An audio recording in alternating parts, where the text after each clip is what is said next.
Assalamu alaikum. Thank you so much for staying so late, and I hope not take so much of your time. I'll speak about the mechanical thrombus aspiration, as you heard from Hani, and what makes it different from the other manual thrombus aspiration. I'll take you through just this comparison between manual and mechanical. We'll show some specification and features of the CATRX system, which is the mechanical aspiration device. Some of the hints and tips and tricks for the procedure to become successful, and a few cases to make the points. Of course, as you heard from the very nice discussion that we had, we don't use thrombus aspiration for everybody, because everything, usually in medicine, when you use a thing for everything, usually it fails. But we rather limit it to the high-grade thrombi as defined by the visualized angiographic thrombus more than half the diameter of the artery to less than double the diameter of the vessel to be class 3, or you have a very definite large thrombus present with greatest dimension more than the two sides of the vessel, or even when you have a complete thrombotic occlusion of the vessel. And the guidelines say that you have to wire the vessel and just to reassess after the opening of the artery, and you have some flow trickling down the artery to be able to judge the thrombus. This is the point was Hani just making. This is a comparison between when you have a continuous section on the left-hand side, you get a continuously negative pressure applied to the catheter, where if you can see here on the right-hand side, once you start aspiration, the pressure on the suction pressure becomes reduced, and it is down to when you reached half of the syringe, it's markedly reduced. And that's why your recommendation to your fellow, I think all of you do this. Once you reach to the half the syringe of suction, you change the section, you get another one. So you have continuously reducing the suction.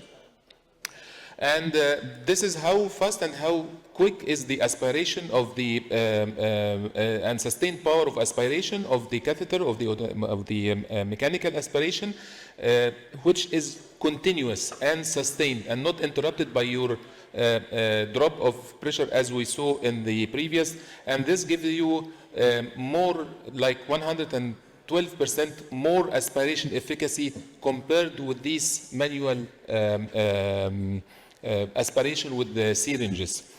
Just a quick look to the specification of the catheter, and it's a 6 French guide catheter compatible, and it's not compatible with body wire when using a 6 French guide catheter. So if you really want to use it with a guide catheter, with a body wire, you have to use a larger guide catheter.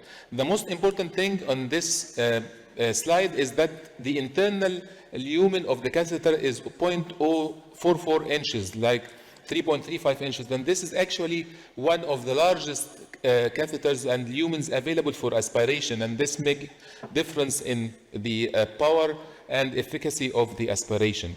It is a rapid exchange system. It's maximized for clot retriever, and there are two features that help you in these difficult cases that comes to you in the middle of the night and with a very tortuous vessels, in terms of the catheter having advanced trackability as well as enhanced deliverability. And this model shows you the CATRX on the right-hand side compared to a manual aspiration device on the left-hand side, and how trackable is the CATRX in terms of going through tortuosities and down the vessel, not only during advancement of the catheter, but also during withdrawal of the catheter. It feels safe and quick in compared to the other one. So some procedural steps. We always go with a 0.14 guide wire, put the catheter in, and then we connect the push in the catheter, aspiration catheter, within the guiding catheter, and you open the machine while it's negative suction. So you start application of the negative suction within the guiding catheter. So you already intubate the coronaries while being on negative, and this saves you much in terms of losing the catheter, losing the thrombus, or dislodging the thrombus to anywhere else. And one major point is that you have to stay for like 30 seconds on the targeted area, and this is something that I was not doing in the beginning until I learned about this. And actually you have to go very slow and targeted to the thrombus, and you have to repeat the aspiration as much as needed. And if I may ask you, how many of you do like more than 3 runs of catheter aspiration? More than 3. Yes, so we have like 4 or 5 people who are doing more than 3. Actually, the recorded highest number of thrombus aspiration is around 28. So this tells you that we are doing far less in terms of runs of the aspiration catheter to get rid of most of the thrombus in our patients. Again, to emphasize, consider waiting 30 seconds for the thrombus to engage the catheter and be able to aspirate a good amount of the burden of the thrombus inside. Let's apply this to some cases, starting with this grade 4 thrombus. This is first injection in a patient with inferior MI, and you can appreciate the length of the thrombus passing the wire. It didn't change so much. The length of the thrombus is like 6 or 7 times the diameter of the artery. You go with the CATRX, direct stenting, and you find the perfect result with no distal embolization. Simple case shows you the initial.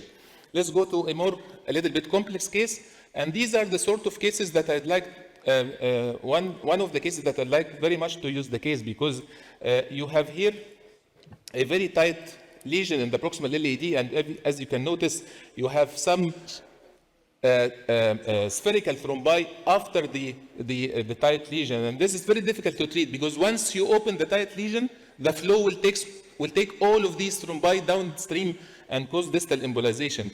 So in these particular cases, I start, and as you can see here, as Dr. Samih said, it takes more than one angiographic view to really appreciate the burden of the thrombus. This is that was some burden of thrombus in the first injection projection, and this in another view, it's completely different with a huge thrombus burden. In these particular cases, we go with the mechanical aspiration. Take your time. What I'm showing here is just an example, but we do a lot of runs and we wait a long time, slow advancement to get rid of most of the thrombotic burden. This is after 4 or 5 runs. You don't have despite the presence still of the stenotic, of the severely stenotic lesion, you get rid of the thrombi that are distal to the lesion, minimize the thrombus burden proximal to it. Direct stenting, I don't use predilatation as much as possible in these lesions, and then this is the final result.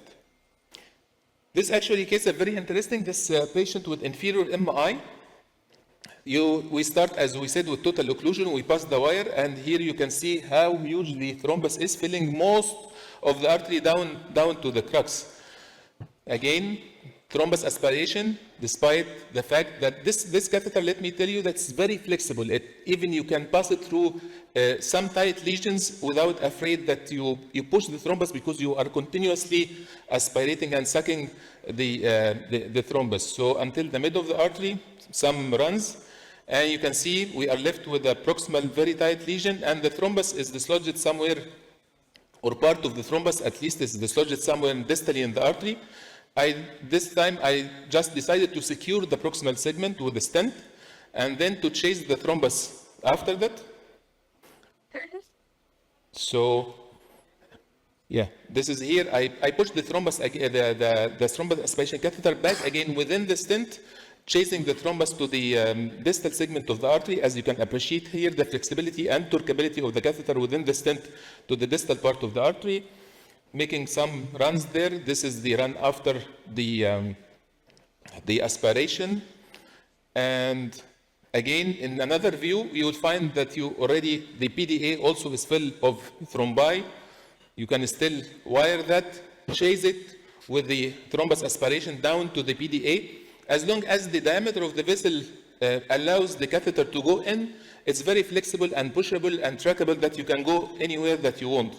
So chasing the thrombus down to the PDA, stenting the PDA, and stenting the proximal part of the RCA, and this is the final result of this case.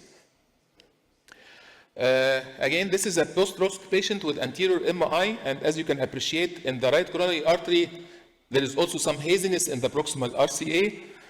In the LAD, there is a very tight lesion with a very large thrombus burden, as you might appreciate, and reduced STEMI flow.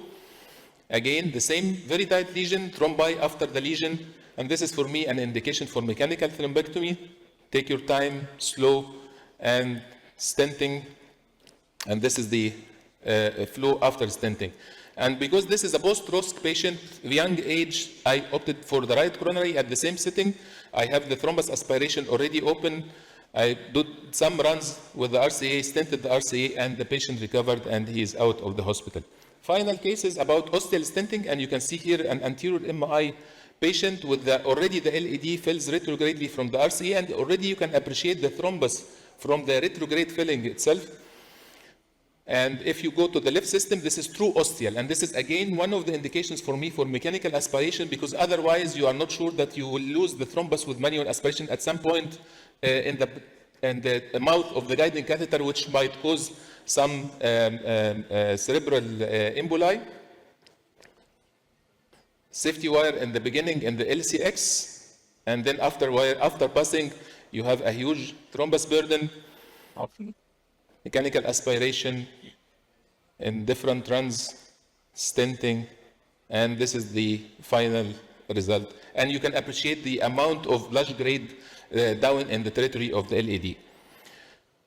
I'll skip this for the sake of time. So, my dear colleagues, the continuous power aspiration, the mechanical using the CATRX can minimize the distal embolization and improve the mechanical perfusion, the myocardial perfusion and the normalization of the flow. And different angiographic morphologies favors the use of the mechanical aspiration, like large thrombus burden, thrombus after a tight lesion, ostial thrombus location, huge culprit vessel, as well as in multi-vessel thrombosis. Thank you so much for listening.